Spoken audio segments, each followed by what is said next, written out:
revenir au sens du soin. Bienvenue dans le premier épisode du podcast Histoire de soignants, écoute, où les soignants et les patients vous racontent leur histoire, où les soignants dévoilent leur chemin vers l'autre et leur vocation, ce nouage indispensable entre vie professionnelle et vie personnelle, entre distanciation et empathie, un équilibre à trouver pour éviter ainsi de s'acheminer vers l'épuisement. Je suis Anne-Cécile Coville, ingénieure biomédicale, chercheure et fondatrice de l'entreprise V2L Santé. J'ai la joie aujourd'hui de recevoir le docteur Chloé Bramy. Chloé a une histoire riche, singulière et passionnante. Et nous allons pouvoir faire un bout de chemin et écouter son récit, son expérience, ses choix et ses désirs professionnels. Bonjour Chloé, vous êtes aujourd'hui médecin oncologue, cancérologue. Vous êtes docteur en psychologie et sciences de la pensée. Vous êtes méditante, artiste et vous êtes également fondatrice de la MU Médecine. J'avais une toute première question à vous poser. Est-ce que vous pouvez, de façon relativement brève, vous parler de votre parcours en tant que soignant ? Je vais essayer d'être brève. C'est un grand sujet. Merci déjà Anne. Je crois que le parcours de soignant, peut-être il commence avant, très souvent avant d'être à l'université. En tout cas, avant d'ouvrir les portes d'une faculté de médecine, souvent il arrive par des expériences de vie. Peut-être en tout cas, si je réduis l'expérience à ce début de quand on pousse les portes de l'université, je crois qu'il commence là. Parce que très tôt, ce sont des études qui sont très tôt en alternance, donc c'est-à-dire en alternance très tôt au lit du patient. Et donc peut-être que l'expérience de soignante, elle a commencé finalement très tôt, à 18 ans, 19 ans, ce qui est à l'échelle d'une vie assez jeune finalement. Et je crois que cette période des études, en tant que soignante observateur ou observatrice, peut-être que c'est un élément du soin qui m'a beaucoup marqué, beaucoup touchée, parce que c'est l'histoire des premières fois. Alors j'aime bien l'histoire des premières fois, vous savez, c'est comme les premières histoires d'amour, il y a quelque chose toujours qui nous touche encore plus, par cette subtilité de la première fois. Et peut-être que c'est pour ça qu'aujourd'hui je m'intéresse beaucoup à l'enseignement auprès des jeunes, parce que c'est un espace qui transforme derrière la vie. Donc voilà comment a commencé mon expérience de soignante. Je pense que c'est d'abord en tant qu'étudiante. D'accord. Et dans vos souvenirs, est-ce que vous vous rappelez ce qui vous a poussé à devenir soignante ? Honnêtement, c'est quelque chose qui a toujours été là, autant que je m'en souvienne. Le plus lointain souvenir, je crois que j'étais en CM2 ou en 6e, et je me souviens qu'on devait déjà parler de ce qu'on avait envie de faire plus tard, et je disais déjà que j'avais envie d'être médecin, donc c'est quelque chose qui est assez ancien. Je crois que j'avais plutôt un élan tourné vers la psychiatrie initialement. Enfin, en tout cas, quelque chose qui se rapprochait de ça. Et puis, la vie en a fait autrement et c'est très bien comme ça. Donc, c'est assez ancien. Voilà. Est-ce que vous pensez qu'il y a eu un déclic ? Il y a eu quelque chose ou c'est quelque chose que vous avez toujours eu en vous ? Je viens d'une famille dans laquelle la médecine était là. Il y avait beaucoup de médecins. Mon père est médecin. C'est quelque chose qui était assez présent. Et puis après, on a tous des personnalités. C'est sûr que la dimension empathique, la dimension du care était déjà importante et là présente plus jeune. Voilà. Aujourd'hui, je crois qu'à un moment même, si j'hésitais entre médecin ou juge pour enfants, donc les choses étaient déjà bien précises. Et il y avait cette relation d'aide, en tout cas, qui était présente. D'accord. Est-ce que dans votre expérience de soignant, est-ce qu'il y a un patient qui vous a particulièrement marqué au cours de votre carrière ? Oui, il y en a plusieurs. Je ne peux pas réduire ça à un patient. Mais là, ce qui me vient, je vais prendre ce qui vient spontanément. J'étais chef de clinique à l'hôpital européen Georges Pompidou et c'était vraiment les premiers moments où les patients étaient entre guillemets mes patients. Enfin, c'est-à-dire qu'on avait une responsabilité directe du coup de décision aussi, même si c'est toujours collectif, mais il y avait quand même ce rapport du médecin référent. Et j'étais quand même jeune. Et je me souviens, c'était un patient qui avait un cancer ORL et qui était un monsieur assez âgé, peut-être une 60aine d'années, très grand, très baraqué. Et je me souviens de cette étrangeté de devenir son médecin référent à ce moment-là, de par quelque chose de l'ordre du physique, en fait, qui était impressionnant. Et de ma légitimité, en fait, de ce que ça venait aussi raconter sur ce sujet-là. Et puis, finalement, on a créé une très, très belle relation. Et il est décédé au bout d'1 an, à peu près. Mais voilà, il y avait un accompagnement très, très sain, en fait. Il a toujours été à la bonne distance et ce qui m'a permis aussi d'être à la bonne distance. Et j'ai été à son enterrement. Sa famille m'avait invitée à son enterrement. C'est la première fois et c'est la seule fois à laquelle j'ai été à l'enterrement d'un patient.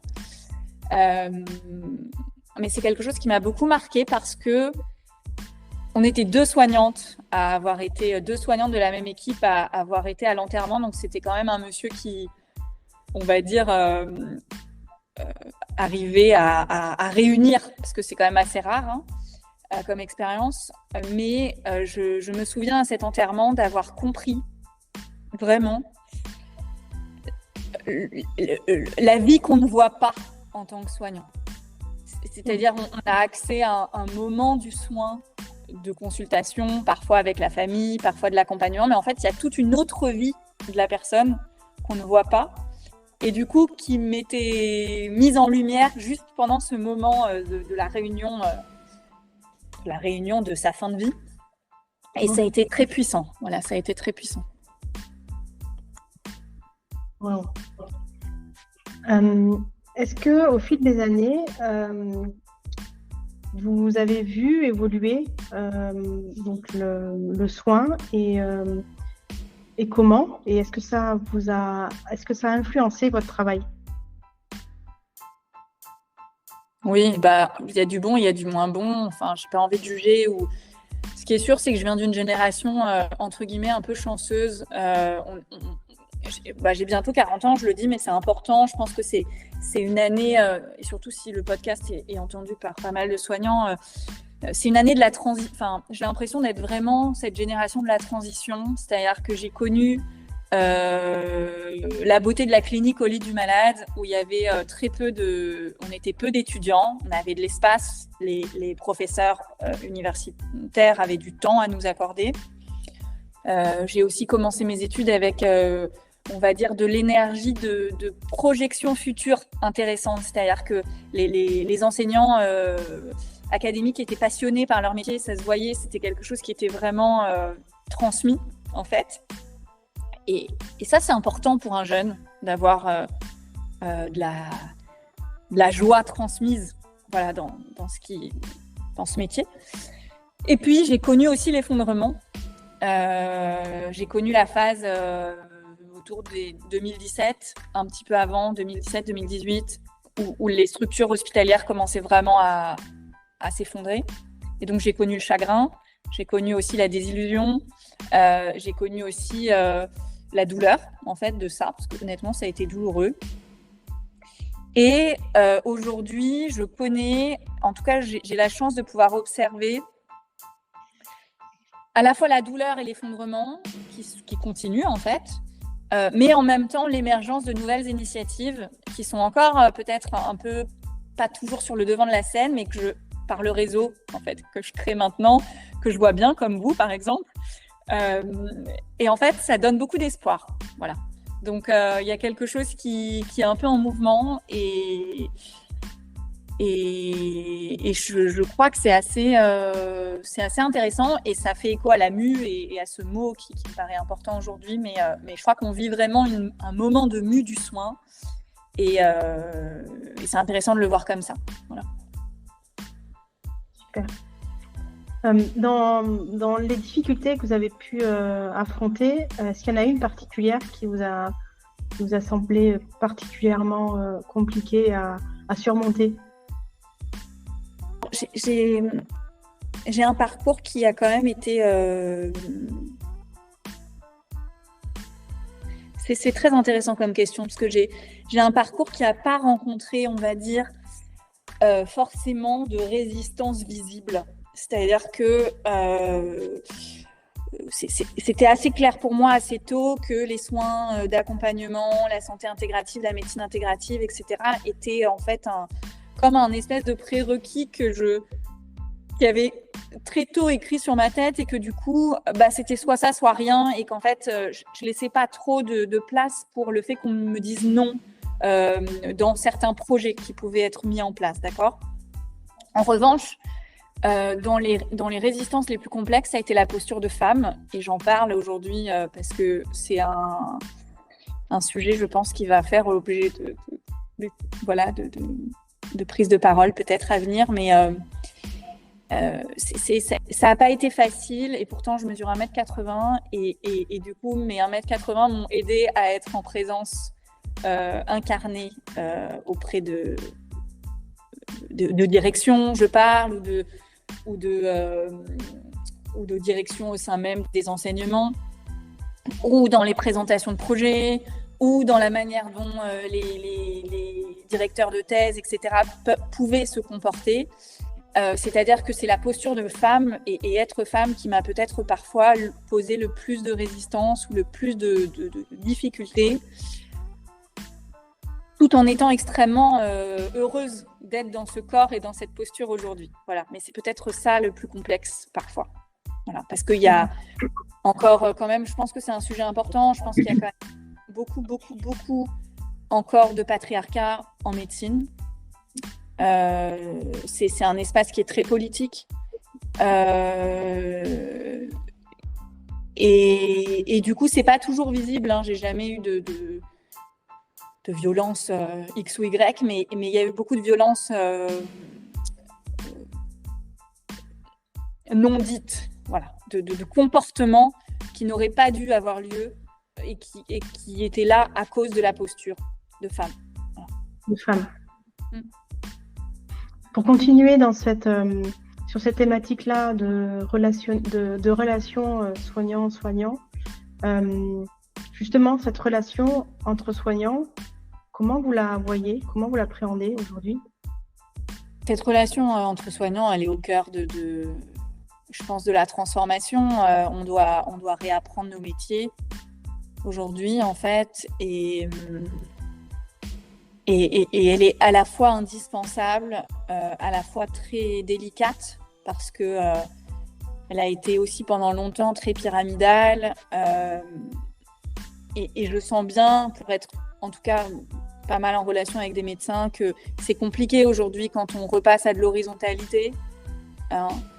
Donc vous parliez d'intelligence collective, quand on repasse à une posture très horizontale, il y a aussi parfois un petit peu une perte de c'est quoi notre métier aujourd'hui en fait, qu'est-ce que ça veut dire finalement pour ne pas être uniquement technicien, pour ne pas être uniquement celui qui va prescrire justement ou qui va délivrer un traitement, et pour continuer à être dans ce soin.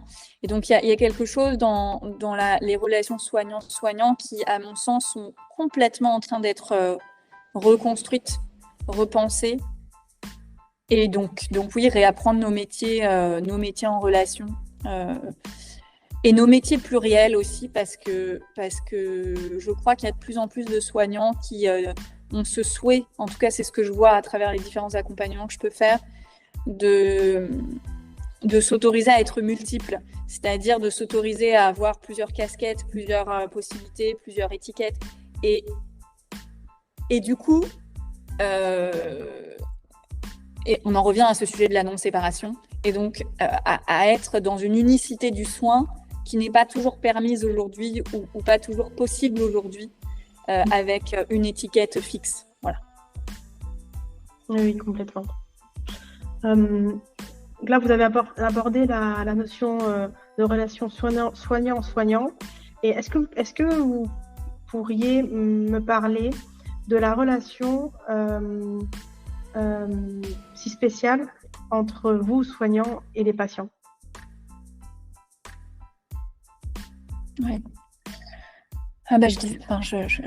J'ai fait une interview il n'y a pas très longtemps dans laquelle on m'a posé cette question et je ne vais pas répondre exactement pareil parce que chaque jour est différent, mais c'est une relation qui est une relation humaine. En tout cas, je pense que c'est ça à la base, c'est-à-dire que c'est une relation professionnelle, hein. C'est important aussi de le mettre en place. C'est une relation professionnelle, mais qui est humaine, qui est vivante et qui est changeante. Je pense que c'est important ce mot changeante, c'est-à-dire qu'elle évolue au fil du temps, au fil du chemin aussi de la personne qu'on accompagne. Donc s'autoriser aussi à ce qu'elle évolue cette relation, je pense que c'est important. Et c'est une relation complexe. Edgar Morin parle beaucoup de complexité en santé, mais c'est précieux de remettre cette complexité au cœur de la relation soignant-soigné parce que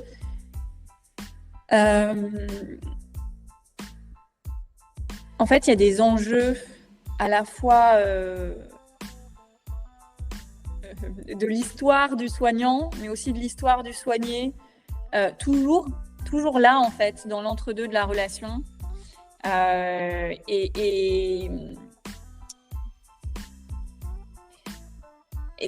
je vois bien que plus en fait on laisse place à la conscience de ces enjeux-là, très bien quand on est soignant et avoir cet auto-feedback, mais aussi de participer à l'éducation des soignés pour qu'ils s'autorisent à ne pas être dans quelque chose de la demande, mais à reprendre aussi une part d'acteurs en fait de cette santé.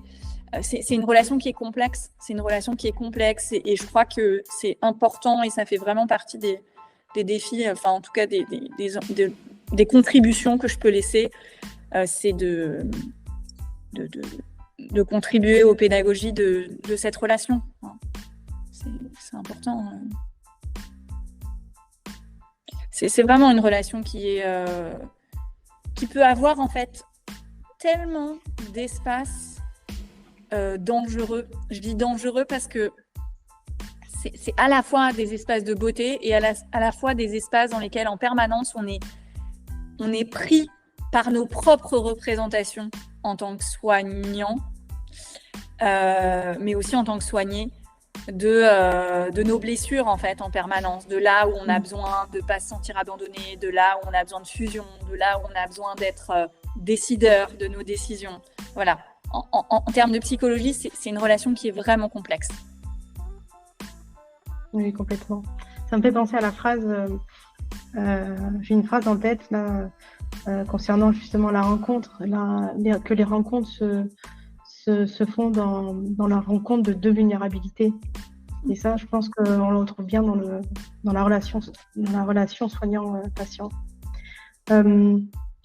Pour justement continuer sur la vulnérabilité, vous, Chloé, en tant que soignante, comment gérez-vous justement ce stress et les émotions liées à ce travail, à ce travail de soignant? Moi, je le dis assez souvent. J'ai beaucoup médité. Enfin, c'est la méditation de pleine conscience, c'est vraiment un élément de soin pour moi, mais pour les autres. En tout cas, comme compétence du soin. Je pense que ça arrivait à un moment où c'était une nécessité, vraiment. Et puis aujourd'hui, j'en vois bien les effets parce que ça fait peut-être facilement 10 ans que c'est rentré petit à petit dans ma vie. Voilà, pas toujours quotidiennement, parce qu'il ne faut pas raconter des histoires non plus, mais en tout cas assez régulièrement. Et je me sens plus du tout submergée par les gens, par les voilà, il peut y avoir des tensions, il peut y avoir des moments voilà, dans une structure de soins ou avec une infirmière ou avec un patient ou avec un collègue avec qui il y a des tensions, c'est vrai. Mais je me sens plus du tout envahie. C'est là et puis le lendemain c'est plus là. Voilà, c'est quelque chose. C'est quelque chose qui est. On parle beaucoup en recherche, on parle beaucoup d'empathie adaptée, d'empathie inadaptée. Je crois qu'il y a quelque chose de. J'ai fait une thèse sur le sujet, donc c'est pas pour rien. Je pense qu'il y avait vraiment eu un moment, quelque chose de l'ordre de trop. C'était trop fusionnel, trop inadapté. Et là, il y a quelque chose qui est spacieux et cohérent. Donc voilà, je crois que chacun peut trouver sa pratique de régulation émotionnelle. C'est pas du tout pour enfermer ça sur la méditation, mais cette pratique-là, il faut vraiment la cultiver et l'entretenir. Et honnêtement, là, aujourd'hui, moi, je vois l'impact et les fruits très clairement de cette relation. Voilà, je me sens vraiment plus submergée aujourd'hui par ces espaces émotionnels. Super. Chloé, aujourd'hui, vous, ce qui vous tient à cœur, c'est de vous tourner aussi vers les étudiants, vers une pédagogie. Quel conseil donneriez-vous à quelqu'un qui envisage de devenir soignant ? C'est toujours difficile a posteriori, en fait, parce que je disais ça, il y a une question qu'on ne nous pose jamais quand on rentre en médecine, c'est pourquoi, ou quand on rentre probablement dans d'autres études, mais je parle de la médecine parce que je sais que, par exemple, dans d'autres domaines du soin, comme chez les éducateurs spécialisés ou d'autres éléments, c'est des sujets qui sont déjà abordés, donc je vais quand même parler uniquement de ce dont je suis sûre, mais on ne nous pose jamais cette question de pourquoi. Pourquoi on a envie de faire ça et en même temps, si on m'avait posé cette question, je ne sais pas si j'aurais eu vraiment la réflexivité de le poser, et je ne sais surtout pas si j'avais eu conscience à l'époque si je me serais engagée dans cette voie. Je connais de plus en plus de personnes qui, une fois avoir répondu à cette question, du coup arrêtent ou changent de voix aussi. Donc, je ne sais pas si je poserai cette question. En tout cas, ce que je peux dire aujourd'hui, c'est que le soin est possible dans tous nos aspects de la vie. Voilà. Et que la santé, c'est un sujet culturel. Donc, c'est un sujet qui a trait nos vies de manière générale. Donc, il y a la médecine, la manière d'exercer cet art et cette science, mais il y a une multitude de manières d'exercer le soin pour contribuer à la santé des individus ou de l'environnement. Et qu'il ne faut pas enfermer les possibilités. Pour certains, c'est ça, c'est s'engager dans des études de santé. Pour d'autres, comme vous, c'est d'autres voies. Et pour autant, il y a convergence. Il y a convergence de ces espaces. Quand vous êtes ingénieur, je crois, il y a convergence. En fait, aujourd'hui, vous contribuez à la santé. Voilà, ça, c'est un élément important que je n'avais pas à l'époque, de savoir que contribuer aux soins, ce n'est pas que dans cette voie-là. Et l'autre chose qui me paraît intéressante aujourd'hui pour les jeunes, en tout cas, c'est de revenir à la clinique. Moi, je suis vraiment clinicienne. Je crois que, en tout cas, c'est comme ça que j'ai appris et c'est ça qui me sauve au quotidien. C'est-à-dire que, en fait, en regardant les gens, en les écoutant, en les touchant, en revenant à cette clinique hippocratique, presque. On fait des diagnostics qui sont super, on peut orienter les gens de manière beaucoup plus évidente. De vraiment revenir à ce sens clinique qui est précieux. Merci Chloé. Dans votre expérience de soignant, est-ce que vous pouvez nous partager, alors vous l'avez partagé tout à l'heure un petit peu dans l'histoire de ce patient costaud et qui avait un cancer. Est-ce que dans votre expérience, il y a un événement que vous pouvez partager, un événement émouvant qui résume un peu votre voyage de soignant? Je pourrais pas vous parler d'un événement. Moi, Ou une histoire qui vous a inspiré, quelqu'un peut-être qui vous a inspiré. Ouais, mais c'est drôle parce que là, j'ai plein d'images de patients en fait qui m'arrivent. Et moi, il m'inspire au quotidien. Ça peut être, ça peut être cette jeune femme qui par son expérience de maman avec ses enfants, sa fille en l'occurrence, et comment elle a traversé la maladie en tant que mère et en tant que femme. Ça peut être ce vieux monsieur qui était qui est asiatique avec des traditions, en tout cas dans une proximité avec la médecine traditionnelle chinoise et avec qui, je me souviens de discussions qui ont été hyper fortes, hyper sacrées en fait sur nos non-dualités, sur ces convergences en fait du soin et comment tout ça le soutenait en complément des traitements.